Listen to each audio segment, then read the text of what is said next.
Hey gals and pals, it's Ricepirate, Mick, with another episode of Spank where we talk about voiceover stuff and I try to give advice and information that I hope helps people. This is a particularly special episode, not only because there is a wicked-ass thunderstorm going on right now that is literally shaking the ground, but also because this particular episode is addressing something that I get asked a lot. It is actually the most frequently asked question that I get. As always, I hope this information is helpful.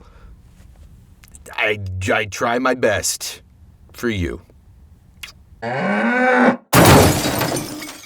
So let me just start by saying that this particular episode is going to be pretty cut and dry, mainly because there is a lot of information, there's a lot to cover. Like my big dick. Batch. So I'd say a couple times a week, either through Facebook or my email or Twitter or whatever, I get asked the same question. And that question is, how in the fucking dear God do I break in or get into the voiceover machine industry? Now, that's a really fucking loaded question. But I do try my best to answer as many of these messages as possible, but I honestly just end up repeating myself again and again. So I figured, why not just make a video about it? I have this series for that very purpose. Seems to make sense. So first off, there is no one answer. There is no one way to get into the voiceover industry. No career in the arts, whether it's voiceover, animation, music, no career is going to be a paint-by-numbers situation. You don't clock in at the ground floor and then take the elevator to the top through promotions or whatnot. It is a very ambiguous, mysterious, fateful, serendipitous, sometimes tragic adventure to get, anywhere, to be honest. That said, there are a number of things that are pretty damn near essential, no matter what plan of attack you're going to take in order to get into voiceover. Number one, you need a mic. Number two, you need a decent recording space. Number three, you're going to need a demo or a couple of demos. It depends on what kind of voiceover you want to get into or how many different genres of voiceover you want to get into, because there are very many. And there is actually a fourth one, and that's some kind of a web presence. Eventually. It's not necessary when you first start out, but you will eventually need some kind of a hub where you can plop down your demos, your contact information. It's something you can easily give out in a tweet, in an email, on a business card, where they can just go there, click it, view it, and they get everything they need in one fell swoop. Now, if I haven't already, I do plan on doing a video for each of those items that I've listed, and to get really, really specific as I can about each one. So you can either, you can click around now, you can click around later, clickety click clack, whatever you want to do. I'll have the links in the description below, but we got to keep this thing moving. So you've got the basic gear. You've got your mic and your space and your demo. You've basically got the beginner set. Right? You've got your leather armor, your wooden shield, wooden sword, and you're ready to start this amazing, dangerous, fucking hard adventure. But no one's heard you. No one's heard of you, so you need to get yourself out there.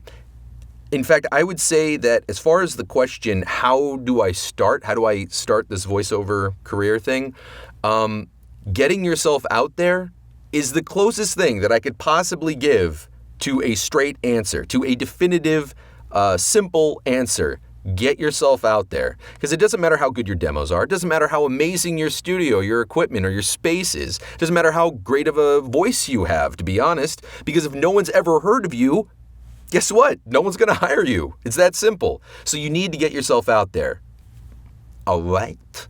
Awesome. So now you are in tracker mode. You are in bounty hunter mode. There's not a gig out there that you are not going to sniff out, seek, and pounce on. That sounds kind of rapey. Anyways, so the number one thing you need to do is find places to expose yourself. Fuck. Oh boy. First, you can check out forums. Voiceover forums often have gigs that they're listing, or hell, not voiceover forums. Instead, forums that deal with the types of projects that you want to be a part of. Animation community forums, game development forums, basically anywhere they may need voices and in places where you would like to lend your voice. I mean, I got my start doing the animation character voices by going to Newgrounds, going to their forums. And I threw my hat in for anything, for everything. And I actually got a lot of flack for that. A lot of people thought I was kind of a voice whore and that I should have been more selective. Let me just say this, okay? If you are a aspiring voice actor and you are picky right out of the gate, you can go fuck yourself.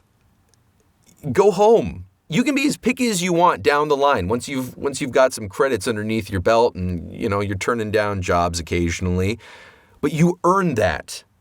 Otherwise, it's just called paying your dues. And it's also great experience because I did voice a ton of things, but I also got turned down for everything that you saw. For every gig that I got, there was at least 10 or 15 that I didn't get. So if people thought I was, throwing my hat in for a lot of things and getting around, they had no idea how many gigs I was trying to get at that period of time. And it was a great experience. I don't regret any of it. Some of the projects, they're not my favorite. I don't love how they turned out. So fucking what? I learned a lot. And I can't promote that more. To be willing to just dive in there and take chances and get your hands dirty. Like butt sex. Next, seek out content creators that you like. It never hurts to ask. But you have to keep in mind that a lot of the more well-established content creators probably already have a pool of friends or professionals that they've been working with for a while, that they trust, that they've developed a relationship with. So if they brush you off when you send them an email or they never get back to you, you can't take it personally because chances are they're getting solicited quite a bit, but they've already got that gap filled, like my dick in a butt. Oh boy. It's just all this low-hanging fruit that I'm just...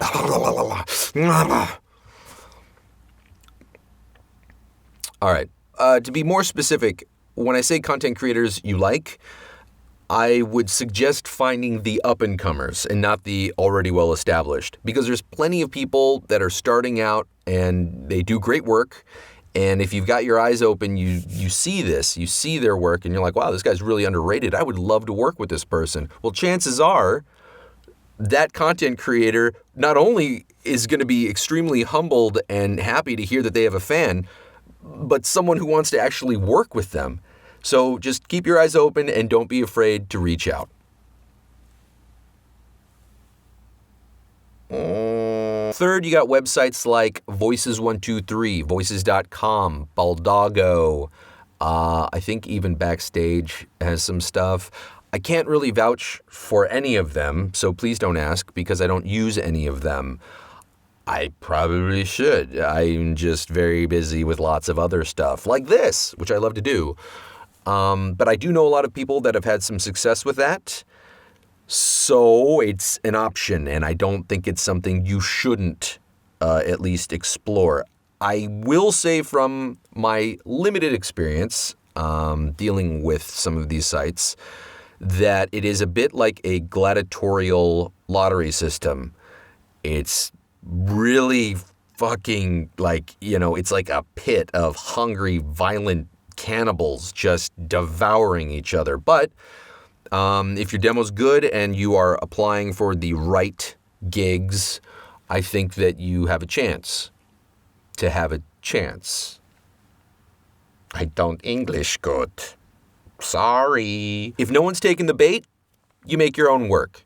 If the forums aren't doing it, the websites aren't doing it, and you're reaching out to people and that shit ain't happening, you just make your own work. You don't sit back and wait for the opportunity to hone your abilities, to gain more experience, to have something to showcase. Even if you can't make your own content like cartoons or something like that, dub something. Just don't monetize it, okay? Unless you really want to look like a dick and burn a whole lot of fucking bridges, okay? Okay? Just saying. What can you dub? Anything, everything? Movies, TV, cartoons, commercials, clips of things, books, magazines, the weather. It doesn't matter so long as you're getting behind the mic and you're recording something. Like these gigs, yeah, you can't put them on a resume, but it's amazing experience. And you're going to learn a lot about yourself, about your own tool. God damn, I just can't stop thinking about like butts and sex and dicks and shit. Sorry. You're going to learn a lot about your voice, about the technical side of voicing, editing, all that. Every single time you get behind the mic, every time you press record and you start voicing is an opportunity to learn so much. And by waiting around, you're not doing yourself any favors. You're doing the exact opposite of a favor, which is a rovaf. I told you there were not going to be any good jokes in this one, okay? Because I'm just trying to get through. Oh boy. What I believe is most important, what you're going to learn, is a clear sense of whether or not you even want to voiceover, whether or not you want to get on this roller coaster, because make no mistake, this whole voiceover shithouse, it's a roller coaster, and it's one that not everybody survives. So I think the more experience you can get, the better you can determine if this is even what you want to do. Because it's going to be a huge investment, and you're going to have to make sacrifices. Sorry to get real, okay? Don't ever rule out training, finding a voiceover coach.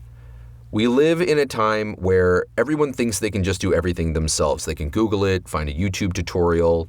Yeah. For the most part, it's kind of true, kind of. But one-on-one training with a professional, not a fucking hack, but a professional, can speed up the evolution of your craft.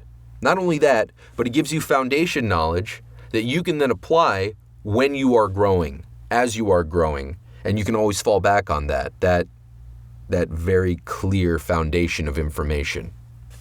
Nation. Who writes this shit? So this is the part that I'm a little bit trepidatious about sharing with you guys, okay? On rare occasion, very, very rare occasion, I'm talking erase it from your mind, okay? Because I don't want you thinking about it. Because it will poison the experience of training. It will render your training virtually useless. If, with your coach, you can show them a certain vocal quality, a certain vocal range, your ability to take direction, your personality, your professionalism, if they like you, there is the opportunity that a coach could possibly help you get your foot in the door, that they would use their connections, either personal or professional, to somehow help get you a gig. Maybe you're offering something they haven't seen in a very long time, and they know someone who needs that. So then they help you get that gig. There are so many people that think that is how you can get work, that is a means to which people should explore trying to get exposure, trying to get work via their coach. If you go into training with that in the back of your mind, you are ruining the experience, because you're setting yourself up for disappointment the entire time with expectations that have nothing to do with the idea that you're training. You're paying for training. Spend your time training. If for some reason something works out, something works out. But to go into it with that mentality, you're fucking yourself. Some of you might be thinking, what the hell are you even talking about? I never even considered that. Well, a lot of people do. Not only that, not only in the voiceover industry, and plenty of other industries too. The acting world, it's even worse. There it was almost like a staple. You get an internship at some kind of talent agency with the intention or hope of having the agents, come to your show. Like you get to know them and then you give them a postcard to go see your show. And then hopefully they'll think you're really talented and then start to hire you. And then you go from intern to actor being sent out. No, don't. Just don't. Just go be an actor, or just don't go in with false expectations, because you're not doing yourself a favor, and they've seen it all before and they couldn't give a shit. Sorry, that's I had to put it out there. Sometimes love is not nice and pretty. Sometimes it's ugly and hairy and bald and half Chinese. We're almost done. So, with all this, which plan of attack is going to be best for you? A, B, C, D, or E? And E is training, not the kind of connivingly weasel your way into the industry via a coach, hopefully. That is correct. Good job. A+. It is Z. All the above. It's all of them. The truth is, there's no A, B, C, D, whatever. There's infinite ways of getting yourself into the voiceover industry. And if you're serious about making it happen, you need to hit them all up.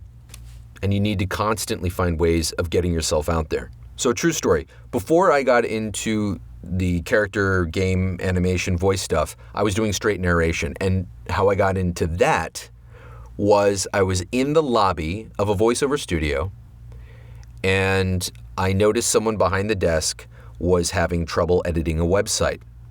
And that was what I was primarily doing, was building websites. So I offered a little piece of advice. That's how I got into voiceover. The point of the story is you never fucking know. You never know. I could have never given that advice to somebody. I could have never plotted out that path for somebody. Go to acting school, give up on your dream, become a graphic designer, build websites for 10 years, then walk into a voiceover studio, offer your web knowledge, get in with them, start building their website, trade website building for studio time, and then get into voice acting that way, pick up an occasional gig, pick up another one, develop the relationship, then go on Newgrounds as a 30-some-odd-year-old dude who loves cartoons, start voicing shit for 13-year-olds, keep doing that, do it for, 18-year-olds, or it doesn't even matter how old. Then the next thing you know, you're doing voices for Yu-Gi-Oh! For 4 kids. It's just like, you can't plot out any of that.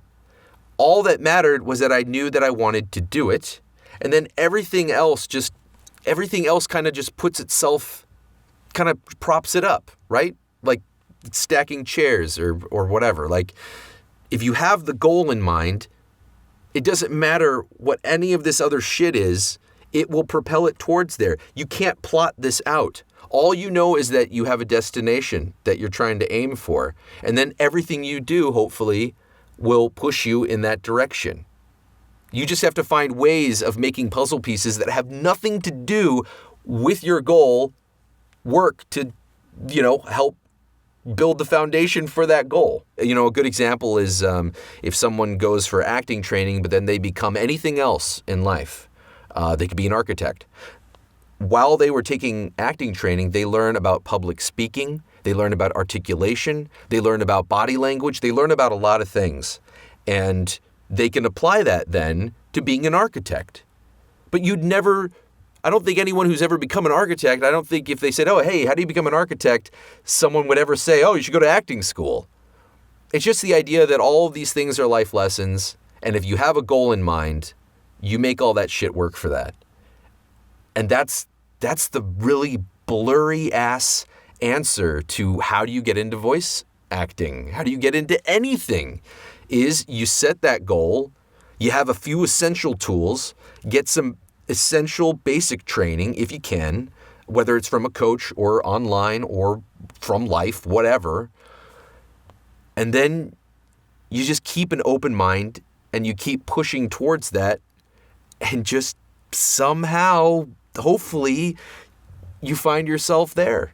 I mean, there's a lot of things you can do, obviously, that are more geared towards that goal. God, this shit is getting boring. I'm so sorry. Yeah, that's the answer.